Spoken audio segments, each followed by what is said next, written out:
de promotion Saguenay. L'Union des préfets du Saguenay-Lac-Saint-Jean est l'instance régionale qui regroupe les préfets de 4 municipalités régionales de comté, ainsi que la ville de Saguenay. Elle constitue un lieu de concertation et de représentation politique visant à défendre les intérêts collectifs de la région auprès des instances gouvernementales et des partenaires socio-économiques. Le Saguenay-Lac-Saint-Jean vit une situation paradoxale. Nous avons une économie dynamique, diversifiée, portée par l'agriculture, l'aluminium, la foresterie, le tourisme et plusieurs projets énergétiques en développement. Nous sommes en situation de quasi-plein emploi avec un taux de chômage de 4,3 %, bien en deçà de la moyenne de 5,7 % québécoise. Nous sommes en situation... cette rareté de main-d'œuvre menace la survie même de nos entreprises. C'est un fait. Il faut régionaliser l'immigration. Une réduction plus importante des seuils risquerait d'aggraver la décroissance démographique et de compromettre la vitalité économique de la région, déjà confrontée à des défis de rétention et d'attractivité. Le Saguenay-Lac-Saint-Jean s'est doté d'une stratégie régionale de la main-d'œuvre afin de coordonner et de structurer les efforts d'attraction, de rétention et d'intégration des talents. Bien que la stratégie régionale mette en place des actions concertées, la réalité du marché demeure marquée par des pénuries dans plusieurs secteurs prioritaires. De nombreux employeurs font face à des besoins pressants qui, sans solution temporaire, compromettent la continuité de leurs opérations, leurs contrats et, par conséquent, l'économie régionale. Notre PIB régional est en augmentation, mais il faut soutenir cette croissance dans une période d'incertitude économique. Dans ce contexte, nous recommandons au gouvernement d'accentuer ses efforts auprès du gouvernement fédéral afin d'instaurer une clause grand-père permettant aux employeurs de conserver les travailleurs étrangers temporaires déjà présents sur le territoire régional afin d'assurer la continuité des opérations et de préserver l'expertise acquise. Les personnes qui m'accompagnent vont également préciser leurs recommandations afin de vous exposer un portrait complet de l'importance de l'immigration économique pour notre région. Je terminerai en disant que les mesures que nous proposons ne sont pas des demandes irréalistes. Elles sont le fruit d'une concertation régionale approfondie, documentée par des données concrètes et portées par l'ensemble de nos acteurs économiques et municipaux. Sans ces ajustements, nous risquons de voir partir des entreprises, de perdre des centaines d'emplois de qualité et de compromettre des projets structurants pour l'avenir de notre région. L'immigration bien gérée n'est pas un problème à résoudre pour nous. C'est une solution essentielle à notre développement et à notre vitalité démographique. Merci, Monsieur le Président. Merci. Bonjour, Monsieur le Président. Je me présente, Sandra Rossignol, PDG de la Chambre de commerce et d'industrie Saguenay-le-Fjord. La CCISF fait partie du plus grand regroupement de gens d'affaires du Québec, soit la FCCQ. Et fidèle à sa mission, elle favorise le développement, le maillage, la représentation de milieux d'affaires, tout en défendant activement les intérêts économiques du Saguenay-Lac-Saint-Jean. Dans le cadre de la consultation qui nous occupe, l'immigration représente bien plus qu'un outil de réponse aux besoins des entreprises de chez nous. Elle constitue une condition de base pour assurer la continuité des activités économiques, maintenir les services à la population, enrichir le tissu social, soutenir la vitalité démographique du territoire. Il s'agit d'un enjeu stratégique pour l'avenir de notre région. D'emblée de jeu, permettez-moi de souligner la volonté du gouvernement d'accroître la part des personnes immigrantes permanentes déjà présentes au Québec. Mais l'urgence d'agir demeure présente. Certaines entreprises, comme dans le domaine industriel ou touristique, témoignent de situations où l'absence de travailleurs étrangers temporaires qualifiés pourrait forcer le refus de contrat, voire l'interruption temporaire d'activité. Et ces risques ne sont pas théoriques. Ils sont documentés, mesurables, comme l'indique le sondage de l'Union des préfets du Saguenay-Lac-Saint-Jean, et comme le témoignent aussi des centaines d'entreprises qui sont venues aujourd'hui, ce matin, cet avant-midi, devant l'Assemblée nationale. La volonté d'automatiser, d'innover, d'augmenter la productivité est bien présente chez les entrepreneurs régionaux. Toutefois, l'automatisation ne peut remplacer la main-d'œuvre dans tous les cas, particulièrement lorsqu'il s'agit de métiers spécialisés, de tâches de précision ou de services à la personne. À l'Université du Québec à Chicoutimi, 35 % des étudiants sont internationaux. Au cycle supérieur, cette proportion dépasse 50 %. Ces étudiants ne sont pas seulement des chiffres, ils sont la relève, l'innovation, la vitalité de nos campus et de notre économie. Face à cette réalité, nous attirons votre attention sur les recommandations suivantes. faire pression auprès du gouvernement fédéral afin d'imposer une clause grand-père pour les travailleurs étrangers dans notre région. Maintenir les niveaux actuels de travailleurs étrangers temporaires et d'étudiants internationaux et surtout, ne pas les réduire davantage.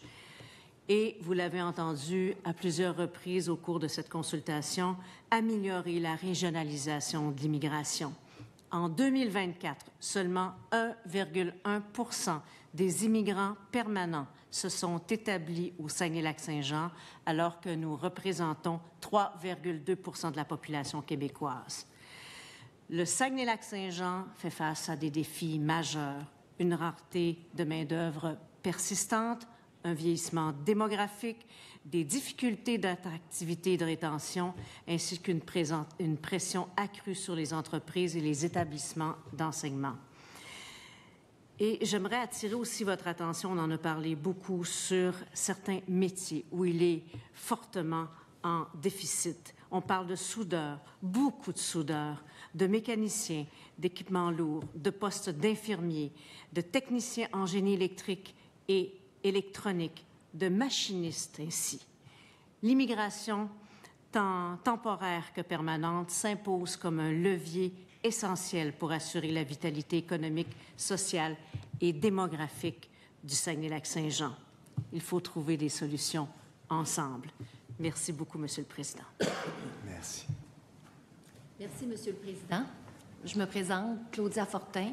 Je suis directrice générale adjointe de promotion Saguenay. Donc, en complément des personnes qui m'accompagnent, laissez-moi vous présenter plus précisément les résultats de notre enquête menée auprès de 200 entreprises de la région du Saguenay-Lac-Saint-Jean. Les résultats sont sans équivoque. Les nouvelles règles fragilisent profondément la capacité des entreprises régionales à maintenir leurs opérations, leurs investissements et leur compétitivité. Plus de 1150 emplois sont menacés dans notre seule région. Les pertes de contrats anticipées atteignent 52,5 millions de dollars. Un tiers des entreprises ne pourront plus respecter leur engagement contractuel. Certaines entreprises sont déjà forcées de se délocaliser à court terme. Ce n'est pas une menace hypothétique, c'est une réalité que nous vivons maintenant. Ces nouvelles règles compromettent le renouvellement de permis pour les travailleurs actuellement en poste et freinent l'embauche de nouveaux travailleurs étrangers temporaires, malgré les investissements importants en automatisation. Derrière chaque statistique, il y a des emplois menacés, directs et indirects. Par exemple, dans les métiers spécialisés comme la soudure, c'est toute la chaîne de montage qui sera affectée et donc les autres travailleurs de l'entreprise. Les entreprises sont plus inquiètes de la situation avec les travailleurs étrangers temporaires que celle des tarifs avec les États-Unis. Les projets d'investissement sont remis en question et des entreprises se demandent si elles pourront continuer à opérer dans notre région. Merci de nous accorder ce moment, en espérant que notre témoignage saura résonner pour trouver des solutions qui ne mettent pas en péril nos entreprises régionales. Merci. Nous sommes prêts maintenant à répondre à vos questions. Alors, vous l'avez dit, nous pouvons procéder à la période d'échange. Monsieur le ministre, la parole est à vous pour une durée de 15 minutes 30. Merci beaucoup. Merci pour votre présentation. Je vois dans un de vos mémoires, il y a plusieurs mémoires qui ont été présentées, je pense que c'est le mémoire de l'Union des préfets, page 8, vous demandez d'évaluer la capacité d'accueil avant de fixer des cibles régionales. Déjà, il y a la notion de cible régionale que je trouve intéressante, qu'on n'avait jamais eue avant, mais j'entends les groupes beaucoup nous parler des réalités régionales, des besoins régionaux. Laissez-moi vous dire que je suis perméable à ça, à force d'entendre des gens en parler. La notion de cible régionale, c'est intéressant. On pourrait y revenir. Mais évaluer la capacité d'accueil avant de fixer des cibles régionales, ça serait quoi nos indicateurs de capacité d'accueil? Merci, Monsieur le ministre, pour la question. En fait, souvent, l'enjeu qu'on a vu dans les dernières années, c'est effectivement, il y a beaucoup de gens qui sont arrivés sur le territoire et dans la stratégie de main-d'œuvre qu'on a renouvelée, les gens nous ont parlé de c'est quoi les capacités d'accueil, donc c'est quoi les cibles? La capacité en termes de logement, en termes de places en garderie, en termes de services à la population. Qu'est-ce qu'il faut regarder? C'est quoi nos capacités qu'on peut évaluer? Puis je pense qu'il faut le faire régionalement Et il faut surtout regarder dans les grandes municipalités, dans les petites municipalités, parce que ces gens-là ont des besoins. Ils arrivent en région, ils doivent être accompagnés. C'est quoi les services? S'il manque de logement, s'il manque de place en garderie, donc, il faut se doter d'une stratégie pour dire, OK, voici notre capacité régionalement, puis ensuite dire au gouvernement, vous faites une cible, vous décidez c'est 30, 45, 50 000, peu importe les chiffres que vous allez dessiner, Monsieur le ministre, mais nous, on est 3 %. On veut notre 3 % de la population sur, mettons, si on dit 45 000, minimalement 3 %.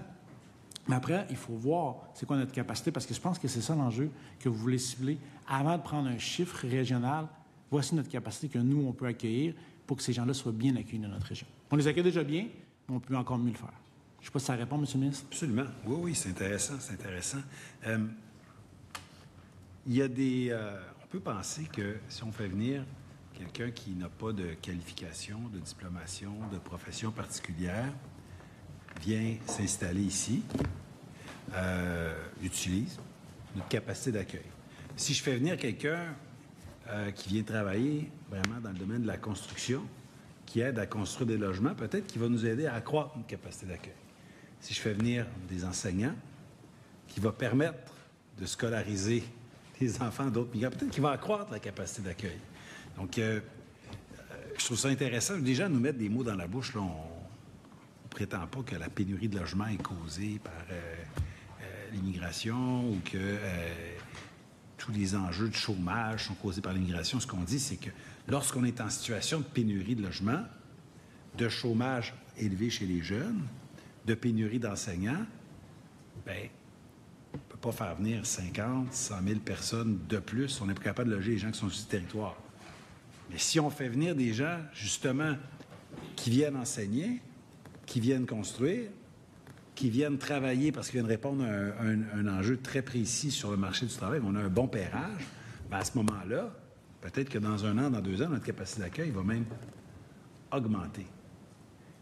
Mais là, on est dans une situation un peu particulière où on a beaucoup d'enjeux. Donc, c'est pour ça que je voulais vous entendre vraiment sur la notion de capacité d'accueil. Puis, une fois qu'on l'a établi, ici, au régional, vous êtes au minimum de notre population. J'ai trouvé ça très intéressant. J'ai vu beaucoup de mémoires, mais celui-là, vous avez dit, on est 3 % de la population, puis on a 1,1 % des migrants. Ça montre un enjeu. Et ça montre que le débat ne peut pas porter seulement sur est-ce que le scénario à retenir, c'est 25 000 permanents ou 35 000 ou 45 000, d'autres disent 80 000, 100 000. 100 000 nouveaux permanents l'an prochain au Québec. Si vous en avez 0,5 % dans votre région, on va créer des chômeurs à Montréal, des fermetures d'entreprises dans votre région. Peut-être qu'à 40 000 ou à 35 000 migrants, mais avec un pairage régional, avec un transfert de certains travailleurs étrangers temporaires chez vous vers le statut permanent, avec des diplômés régionaux chez vous qui deviennent permanents aussi, bien là, on est ailleurs. Et c'est ce changement de paradigme que je nous invite à prendre pour pas qu'on ne débatte que de l'orientation du nombre total. Hein? On a proposé 6 éléments, puis souvent, on s'accroche au seuil, ce qui est intéressant, mais il n'y a pas que ça. Vous avez parlé de... il y a des gens avec des métiers spécialisés qui viennent. Et ça m'amène la question, lorsqu'on y va sur les travailleurs étrangers temporaires, vous l'avez bien dit, notre revendication, là, c'est une clause grand-père. On veut arrêter qu'Ottawa nous enlève des travailleurs. Ça, c'est clair. Mais est-ce qu'ils sont tous d'égale importance? Est-ce qu'on peut penser que dans le secteur manufacturier ou dans des gens qui ont une qualification spéciale dans les métiers spécialisés, on pourrait même en avoir davantage et peut-être moins dans d'autres catégories? C'est là que je veux vous entendre si vous avez une flexibilité d'une entreprise à l'autre, d'une catégorie d'emploi à l'autre. Que je vous ai nommé tout à l'heure, Monsieur le ministre, on parle de soudeurs, de mécaniciens d'équipements lourds, de postes d'infirmiers, de techniciens en génie électrique et électronique, de machinistes. C'est vraiment les professions qui sont en déficit et vous pouvez retrouver ces chiffres-là auprès de votre gouvernement. Ça vient de votre gouvernement. C'est certain que les entreprises manufacturières sont extrêmement impactées dans notre région, extrêmement impactées. Hôtelier, le secteur hôtelier également, la restauration. Mais aujourd'hui, ce qu'on a vu devant la colline parlementaire, c'était des entreprises manufacturières qui étaient extrêmement inquiètes de perdre leurs travailleurs. Et ce n'est pas les étudiants qui peuvent les remplacer. C'est vrai que les étudiants ont manqué de travail cet été. On l'a tous vu. Mais ces postes-là, c'est en majorité des travailleurs étrangers temporaires qui les occupent. Et s'ils partent, si on réduit le pourcentage, eh bien, c'est carrément des quarts de travail qui vont disparaître. Et des quarts de travail, mais peut-être que l'entreprise ne sera plus rentable. Et peut-être que l'entreprise disparaîtra ou sera délocalisée. Alors, c'est une inquiétude qu'on a sur vraiment notre économie régionale. Et je vous dirais même plus sur l'économie du Québec, Monsieur le ministre. La mobilisation a fait jaser, puis c'est très bien comme ça. J'ai été interpellé en mêlée de presse par les médias qui disaient « Mais qu'est-ce que vous répondez aux entrepreneurs, là, au tissu économique québécois qui ont quitté leur région, sont venus au Parlement? » Puis ma première réponse en boutade, je me dis « Bien, c'est bien, mais ils se sont trompés de Parlement. Mais bon, ils viennent ici, ils passent leur message, probablement qu'ils vont continuer jusqu'à Ottawa, parce que la mesure que vous dénoncez, essentiellement, c'est une mesure d'Ottawa. » Puis j'ai dit « Mais où est Mélanie Joly? Où est Stephen Guilbeault? Où est François-Philippe Champagne? D'habitude, il ne manque pas d'énergie. Ça serait bien qu'il la canalise pour arrêter de nous enlever nos travailleurs étrangers temporaires. » Puis tout à l'heure, vous avez mentionné quelqu'un, un de vous quatre, je ne veux pas presser des intentions aux uns aux autres, vous êtes venus ensemble, mais on a dit on demande un maintien des niveaux là, des travailleurs étrangers temporaires. Est-ce que c'est bien votre revendication de maintenir ces niveaux-là ou vous voudriez 10 20 100 de plus?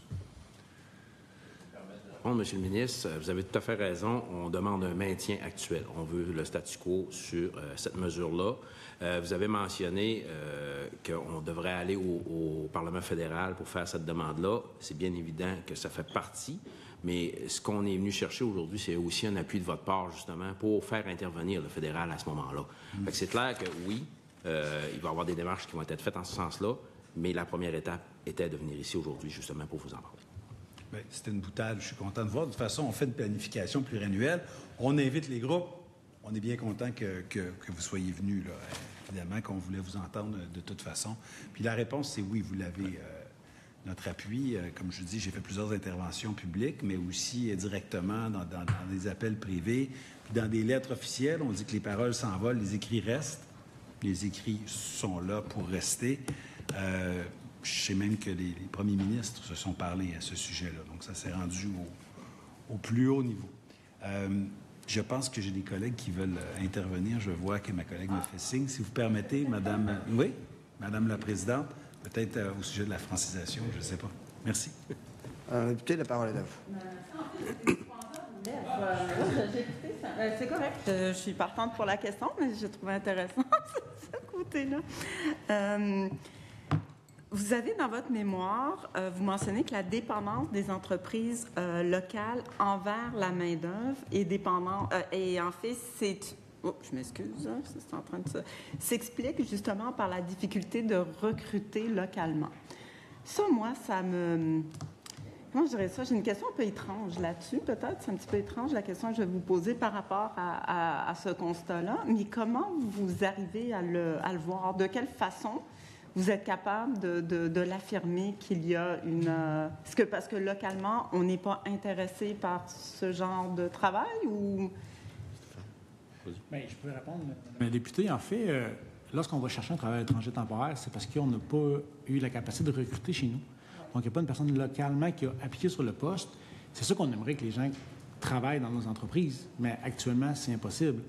Il y a un entrepreneur qui me disait à Jonquière que, dans le comté de M. le Président, 25 de sa main-d'œuvre, 25 de son chiffre d'affaires représente de la main-d'œuvre étrangère. Donc, lui, si ces gens-là quittent, ne sont pas renouvelés, bien, c'est 25 de son chiffre d'affaires. Donc, c'est extrêmement important. Et c'est pas qu'il n'a pas essayé d'en recruter. C'est que l'enjeu... Et là, justement, s'ils vont chercher du travail étranger temporaire, c'est parce qu'ils ont... les gens, au niveau local, n'appliquent pas sur les emplois. Et on a fait des campagnes, tout ça, mais au Saguenay-Lac-Saint-Jean, On a la région avec le plus haut taux au niveau des personnes âgées. Donc, ça fait en sorte que les entreprises se retournent. Il y a des missions qui sont faites par exemple, avec Promotion Saguenay. Donc, on essaie, mais à un moment donné, quand il manque de monde, bien, on va à l'étranger puis on comble les besoins. Je comprends parfaitement, mais ce qui m'étonne, c'est quoi l'enjeu? C'est une question de salaire. Si les gens sont le 25 %, qu'est-ce qui fait que quelqu'un localement n'est pas intéressé par l'offre d'emploi? C'est parce qu'au niveau du salaire, c'est pas avantageux? Je ne vous dirais pas que c'est au niveau du salaire. Je pense qu'on a... il y a une étude qui est sortie dernièrement qui disait qu'il va y avoir 27 milliards d'investissements dans la région. On a des grands projets, on a la base militaire de Bagotville, il va y avoir des projets en éolien, on a Rio Tinto, il y a beaucoup d'investissements dans la région, donc on a besoin de main-d'œuvre plus grand que la population qu'on a. Donc, automatiquement, bien, il y a des corps de métier qui sont moins recherchés que d'autres, donc on doit combler les postes par des travailleurs étrangers temporaires ou par de la main-d'œuvre immigrante. Parlez-moi un petit peu, justement, tantôt, le ministre, il a ouvert la porte là-dessus au niveau de la francisation. Comment ça fonctionne? Est-ce que c'est quelque chose qui est facile d'accès en entreprise? Est-ce que vous sentez que vous avez un soutien de Francisation Québec? Comment ça fonctionne? Bien, effectivement, là, c'est complexe actuellement, puis les entreprises en font beaucoup. Okay. Ils francisent dans le milieu de travail et ils nous disent souvent qu'ils ont besoin là, du soutien là, du gouvernement du Québec pour franciser davantage. C'est un gros défi. Par contre, dans notre région du Saguenay-Lac-Saint-Jean, 99 % des gens parlent français. Donc, honnêtement, là, après plusieurs mois, plusieurs années, là, ils viennent à être francisés, mais les entreprises ont besoin de soutien à ce niveau-là. Expliquez-moi en quoi, parce que Francisation Québec en entreprise a quand même une offre de service intéressante là, pour franciser. C'est quoi les enjeux qui vont rencontrer les entreprises là-dessus? Parce qu'on peut franciser en entreprise, on peut franciser au moyen du... Bon, ça soit en présentiel, ça soit via... en tout cas, il y a toutes sortes de facilitateurs aujourd'hui. Qu'est-ce qui bloque? Bien, ce qu'on entend dire, c'est les horaires qui ne sont pas toujours adaptés là, aux réalités des entreprises. Donc, c'est plus difficile là, pour envoyer les gens là, dans des formations ou autres. Mais je ne pourrais pas vous dire précisément les raisons. Parce que je sais que Francisation Québec a fait en sorte là, d'être très adaptable, justement, pour respecter souvent les horaires, parce qu'il n'y a pas tout le monde qui a envie non plus, après des heures de travail, ou bon, être obligé de sortir pour suivre des cours. Donc, il y a quand même toutes sortes de façons là, de s'adapter. Mais vous sentez que c'est encore quelque chose... Un défi. Est-ce qu'il manque d'informations, selon vous? Est-ce que les entreprises devraient être davantage informées ou peut-être qu'elles connaissent simplement pas l'offre au complet? Je ne le sais pas. C'est une bonne question que vous avez. Peut-être que oui. Vous savez, vous avez une personne en région qui est attitrée au MIFI, hein? Donc, c'est quelqu'un avec qui vous pouvez toujours être en lien. Souvent, ces gens-là apportent beaucoup de réponses aux questions. Donc, on a tout réouvert, nos bureaux régionaux qui étaient fermés depuis plusieurs gouvernements précédents. Donc, nous, on les a réouverts justement pour faciliter les échanges avec le MIFI. Donc, c'est une solution comme une autre. On est là, on est tous en recherche de solutions. Donc, si vous me permettez de compléter, les employeurs, comme disait ma collègue, sont déjà vraiment beaucoup sollicités, puis ils ne peuvent pas porter tout seuls la responsabilité de l'accompagnement. Puis, l'intégration linguistique est une chose, elle est très importante, mais c'est l'intégration aussi culturelle et sociale qui est extrêmement importante. Puis souvent, il y a un manque de ressources pour le faire. Puis ça ne peut pas être la seule responsabilité des entreprises. Les entreprises en ont beaucoup sur les épaules. Est-ce que vous avez des idées? Vous avez des outils? Avez-vous des... J'imagine que vous devez avoir en tête certains outils à proposer pour justement faciliter. En 10 secondes. Ah. On est content parce qu'il y a vraiment une mobilisation régionale maintenant pour mieux accueillir et faire l'intégration culturelle. Que c'était. Merci pour les échanges. Nous allons quand même les poursuivre avec notre collègue de l'opposition officielle, le député de l'Acadie, pour une durée de 11 minutes 37. Chers collègues, la parole est à vous. Merci, M. le Président. Alors, bon début de soirée. Merci d'être là. J'ai eu le privilège de vous rencontrer plus tôt devant le Parlement aujourd'hui et d'écouter, évidemment, vos revendications.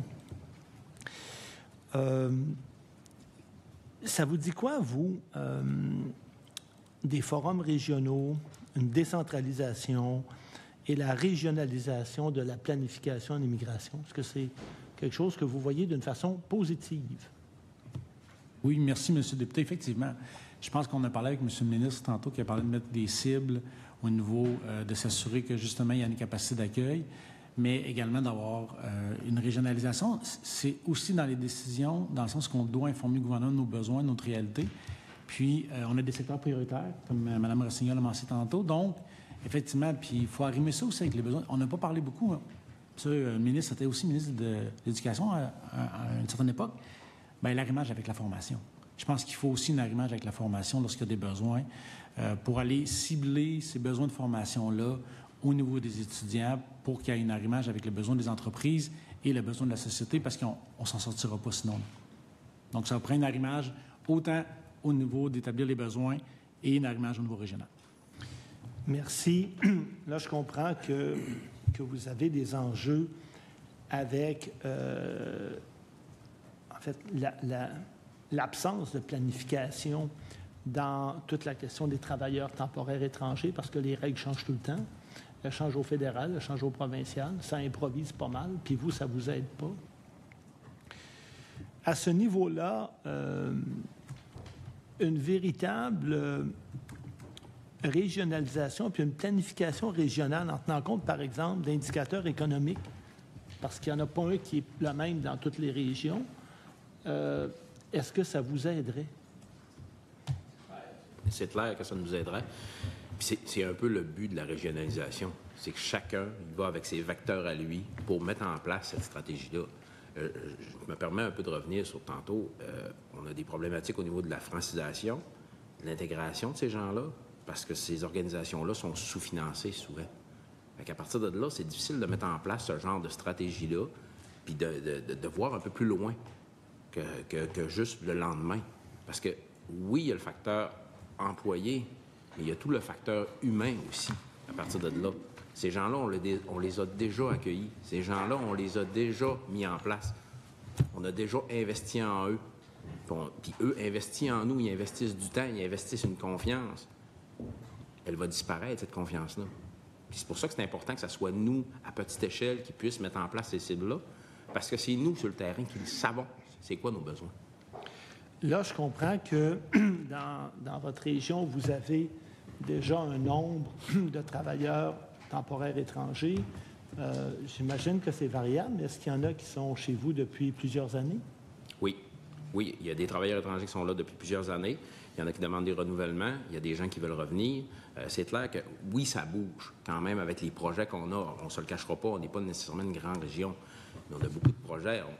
On l'a mentionné dans notre mémoire. C'est plus de 52 millions de projets qui sont à risque actuellement avec la stratégie qui est en place.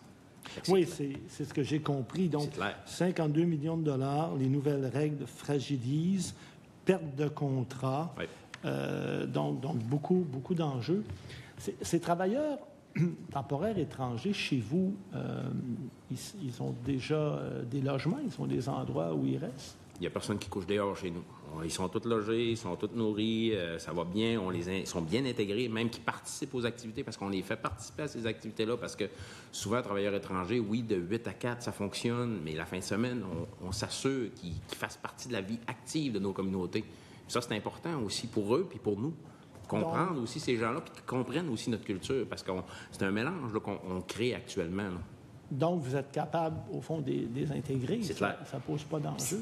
Si je peux me permettre, oui, bien sûr, bien sûr. Les villes sont déjà à l'œuvre à trouver des solutions pour le logement notamment. Si je peux me permettre pour Ville-Saguenay, puis je suis d'accord, certainement c'est la même chose dans les autres municipalités, c'est près de 800 logements qui vont être livrés là, d'ici 2027. Donc, les villes sont déjà à l'œuvre, sont en planification, essaient de répondre aux besoins. Les promoteurs immobiliers sont au rendez-vous. Il y a aussi également là, des projets publics pour les logements abordables actuellement là, qui sont en cours. Oui, allez-y, je vous en prie. En fait, on a même créé à Ville-Saguenay, avec la MRC du Fjord, un service d'aide aux nouveaux arrivants, donc un service d'accueil. Donc, un nouvel arrivant qui arrive, il peut venir de Montréal, il peut venir du Maroc, il peut venir de Québec, comme moi j'ai vécu. Je suis immigrant au Saguenay-Lac-Saint-Jean depuis 2 ans. Donc, mais j'ai un service d'accueil pour m'aider. Donc, on les prend vraiment en charge, puis on s'assure de bien les intégrer, de bien leur donner de l'information, parce que comme M. le préfet a dit, bien, après 4 heures, si tu n'as pas d'activité, tu ne connais pas la réalité régionale, bien, on essaie de mieux, puis que ce soit autant au Saguenay-Lac-Saint-Jean que ce soit au lac, dans les petites communautés, il y a vraiment un bel accueil qui est fait, puis les gens s'intègrent. Il y a des gens qui partent des ligues de soccer, on pourrait donner plein d'exemples, mais vraiment, l'intégration chez nous, là, c'est pas un enjeu. Ça se fait bien. Et j'imagine que ces entreprises-là comptent sur les travailleurs temporaires étrangers. Qu'est-ce qui arriverait si ces temporaires-là devenaient permanents? Est-ce que ça poserait un enjeu chez vous? Ça serait difficile pour les entreprises ou ils accueilleraient ça d'une façon sanitaire? Je dirais pas difficile, je dirais fermeture prévue. J'ai des entreprises, ça sera des fermetures prévues s'il n'y a plus ces travailleurs étrangers-là. Ça, c'est clair. Puis s'ils deviennent permanents, est-ce que ça aiderait vos entreprises? C'est clair. C'est clair. OK. Donc, au fond, si je vous comprends bien, si le gouvernement du Québec ouvrait davantage le PEC et le PSTQ et qu'il donnait une voix à ces gens-là qui sont chez vous, là, pas des gens là, qui viennent d'ailleurs, des gens qui sont chez vous. Je vous écoute, vous me dites qu'ils sont intégrés, travaillent. Bon, ça va bien. Bien, à ce moment-là, vous n'auriez plus de problème. Ça fait partie des demandes des entreprises d'accélérer le statut temporaire à permanent dans certains cas, des travailleurs effectivement qui travaillent déjà dans l'entreprise, qui sont déjà francisés. Donc, leurs enfants sont à l'école également. Oui, tout à fait. Donc, effectivement, c'est une option très intéressante. Donc, vous rendez-vous compte qu'avec ce qu'on vient de discuter, je viens de vous sauver un voyage à Ottawa? Je ne sais pas si M. le ministre écoute, là. Mais, M. le ministre, là, demain matin, là, parce qu'on est en train de parler de planification, là. Si M. le ministre décide que ces gens-là, dans votre région, vous aident, qu'il ouvre ses programmes, pas besoin d'Ottawa. Ça règle votre problème. Quand j'ai mentionné que la première étape était ici, c'était en lien direct avec ça. Bien fait. On est là pour vous écouter, à moins dans l'opposition, ça c'est clair. Mais ça règle votre problème. Mais par contre, on souhaite quand même une clause grand-père pour le programme des travailleurs étrangers temporaires qui est géré par le gouvernement fédéral. Donc, c'est important aussi là, de continuer à faire les pressions auprès du fédéral là, pour avoir cette clause grand-père-là pour que nos travailleurs étrangers temporaires, là, ceux qui sont ici, puissent demeurer. Puis ça, je vous comprends. Puis c'est important ce que vous dites, mais ce qu'on est d'accord pour dire qu'il y a... Parce que là, je vous écoute, puis vous me dites qu'il n'y a pas de problème d'intégration, vous avez les gens travaillent, les gens voudraient les garder. Puis quand je regarde le cahier de consultation, puis les cibles qui sont proposées par le gouvernement, entre autres dans les différents scénarios, on parle, scénario 2A, 25 000 personnes qui vont être admises, qui vont être vers la résidence permanente éventuellement, qui vont devenir des permanents. En quoi ça va vous aider? En fait, je veux peut-être un petit bémol par rapport à la problématique d'intégration. Je dis qu'on n'a pas de problème à les intégrer. On a des structures qui sont en place, on a des organisations qui sont en place qui le font très bien. La problématique qu'on a, c'est qu'ils sont sous-financés pour faire cette intégration-là. On est capable de la faire, on a les ressources pour la faire, mais souvent, ils n'ont pas le financement qui vient avec. Parce que oui, on est capable de les intégrer, mais à un moment donné, je manque de moyens. Mais là, vous parlez du PACI, entre autres? Oui, c'est ça, en plus. Ça, le PACI, c'est financé par le gouvernement du Québec? Tout à fait. Donc, si le gouvernement du Québec met les fonds nécessaires dans le PACI, ça va vous aider davantage? Oui, parce qu'au départ, le PACI, là, on avait un nombre d'heures qui était défini par cible, là, puis les heures ont considérablement diminué dans les dernières années. Donc, c'est plus difficile d'accompagner à plus long terme ces gens-là, justement, pour s'assurer d'une intégration pleine et entière. Il faut peut-être, je vais rajouter quelque chose, Monsieur le député aussi. Il faut s'assurer que ces gens-là restent au Saguenay-Lac-Saint-Jean par la suite. Ils ont leur résidence permanente, puis on regarde peut-être, est-ce que c'est un permis, est-ce que c'est plus dans la région, parce que la crainte peut-être de M. le ministre, c'est qu'ils quittent la région après lorsqu'ils ont leur permanence. Nous, on veut s'assurer que s'ils sont sur le territoire, c'est des temporaires, lorsqu'ils deviennent permanents, bien, ils contribuent au Saguenay-Lac-Saint-Jean. On ne voudrait pas un exode de ces gens-là vers les grands centres. Donc, on veut s'assurer qu'ils restent dans notre région. Donc, les temporaires sont les règles, au moins rapidement, on stabilise les entreprises à court terme, là, parce que changer les programmes et tout ça, on peut... C'est une directive d'Ottawa. Il appelle la sous-ministre, il donne la directive de remodifier les règles. Pas de changement de loi, pas de changement de règlement, une directive ministérielle. Je pense que c'est simple à comprendre. Changer les programmes, modifier les permanents. Il y a un délai. Là, les entreprises, qu'est-ce qu'ils ont dit ce matin, c'est on veut passer un message que le gouvernement du Québec nous accompagne à Ottawa, parle à Ottawa pour leur dire régler cette question-là. Après, il y aura la fin de la commission. puis on regardera si on va vers les résidences permanentes. Mais à court terme, il faut régler cette question-là. Puis après ça, on regardera le niveau de français, puis il y a plein de choses qui peuvent être faites. Mais les cris des entreprises, c'est maintenant parce qu'on perd notre membre pour perdre des contrats. Ça fait plus mal que les tarifs actuellement, c'est la perte de ces travailleurs-là. Exact. Puis quand le PEC a été suspendu, avez-vous été consulté avant? Moi, je n'ai pas eu de consultation. Puis les entreprises qui voulaient, ou les personnes qui voulaient utiliser ce programme-là se sont ramassées avec rien du jour au lendemain? Exactement. Très bien. Je vous remercie. Je n'ai pas d'autres questions. Merci, M. le député. Nous allons poursuivre les échanges avec le député de Laurier-Dorion. La parole est à vous pour une durée de 3 minutes 53, M. le député. Merci beaucoup. Bonjour, Mesdames, Messieurs. Merci beaucoup d'être ici. Écoutez, j'aimerais vous entendre sur la question de la cohérence des grandes politiques d'État. Vous venez tout juste de le mentionner, vous-même, là. Jusqu'à il y a quelques mois, la grande priorité, la grande préoccupation de tout le Canada, c'était la question des tarifs. Je sais, le Canada va être étouffé, etc. C'est la crise économique. Et vous nous dites que, et d'autre part, le gouvernement du Québec, depuis quelques années, bon, il y a toutes sortes de réformes dans le monde de l'immigration, etc., là, mais ça vous ajoute de l'incertitude. Est-ce que vous pensez que, en tout cas, le gouvernement du Québec, là, ou le gouvernement du Canada, là, à la limite, il est cohérent là, dans toutes ces... D'une part, il faut affronter les messieurs au sud de la frontière, et d'autre part, on joue au yo-yo avec les politiques d'immigration. Est-ce que ça vous semble cohérent, là? Permettez-moi de vous répondre. Merci pour votre question. Présentement, nous sommes en train de faire à la Chambre de commerce, avec l'ensemble des chambres de commerce du Saguenay-Lac-Saint-Jean, une grande consultation auprès des entreprises pour faire un dépôt de mémoire dans le cadre du processus de consultation prébudgétaire. Et on a 200 entreprises de rencontrer. On leur demande quelles sont vos principales préoccupations. On s'attend à ce que ce soit les tarifs. On a eu tellement de rencontres concernant les tarifs. Bien, force est d'admettre que, et avec grande surprise, ce sont la question des travailleurs étrangers temporaires qui est au top des préoccupations. Vraiment, c'est un vent de panique présentement pour perdre leurs travailleurs qu'ils ont payés pour faire venir, installer, acheter des bâtisses pour les loger. Les entreprises ont besoin de ces travailleurs-là et les travailleurs ont besoin de ce travail-là aussi. Ils sont intégrés dans la communauté et on a des exemples tous les jours. Alors, la préoccupation, elle est majeure. Présentement, ce sont les travailleurs étrangers temporaires. Et je peux vous le dire, on a eu encore des consultations hier et c'est ça qui préoccupe. Et nous étions les plus surpris. Nous pensions que ça allait être les tarifs. Non, c'est les travailleurs étrangers temporaires. Alors, quand on perd notre main-d'œuvre, bien, on perd la raison d'être des entreprises. J'aimerais aller à un aspect très concret. On a beaucoup parlé d'emploi dans des entreprises, soudeurs, etc.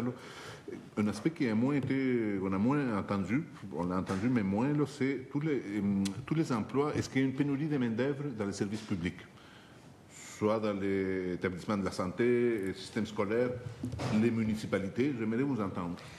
Nous ne sommes pas en situation de pénurie de main-d'œuvre, mais de rareté de main-d'œuvre.